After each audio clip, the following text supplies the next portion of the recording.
Assalaamu calaykum halka iga daawaneysana waa taakul araha fadlan kusoo dhawo channelkayga haddii uu kugu cusub yahayna subscribe saar videogana like saar insha Allah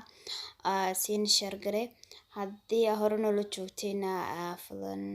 share dheh like-tana ku qabo videogan aad bay cajabiyay videogana waa xigasho insha Allah kooni ku kala fiican ka sii badanna waan soo gudbin doonaa hadii la yiraahdo waxaynu gudbi doonaa hadii la yiraahdo barnaamijka akhriska videogana xaqaysa insha Allah subhanahu wa ta'ala wuxuu ka abuuray carrada iyadaad ku laaban doontaa wuxuuna ka yeelay ama uu ku abuuray waqti xadidan oo aad ku noolaan doonto wuxuu ka dhigay kan ugu quruxda badan ee uu ka abuuray fi ahsani taqwiim sidoo kale wuxuu ku yeelay ama uu ka dhigay midka ugu nasiibka badan ee uu ka mid dhigay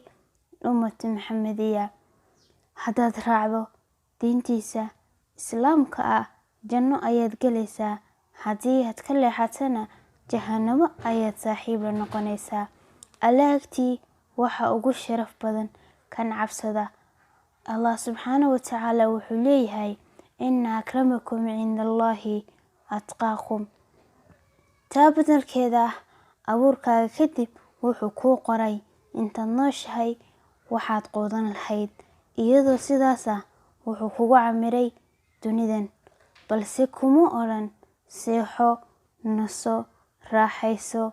wuxuu ku amray shaqayso camal fal wanaag u samee dadka kale dabeecad suuban yeelo raac farideeda ilaali waajibkayga iyaga inoo dhaxeeyo haddaad Allah subhanahu wa ta'ala aad ka cabsato aad caabudo aad tala saarato aadna barido niyadaadana aad wanaajiso wuxuu ku ahaan doonaa Allah subhanahu wa ta'ala sidaad ka dhigato waayo Allah wuxuu leeyahay inna cabda dhanni bi waayo Allah subhanahu wa ta'ala wuxuu leeyahay waxa uu adoonkaygu iga fisho ayaan ahay oo sidoo adoonkaygu ii maleeyo ayaan ahay sidaas iyo nabadgelyo inta ku kulmano videogan iyo mid kale badan insha Allah taakula production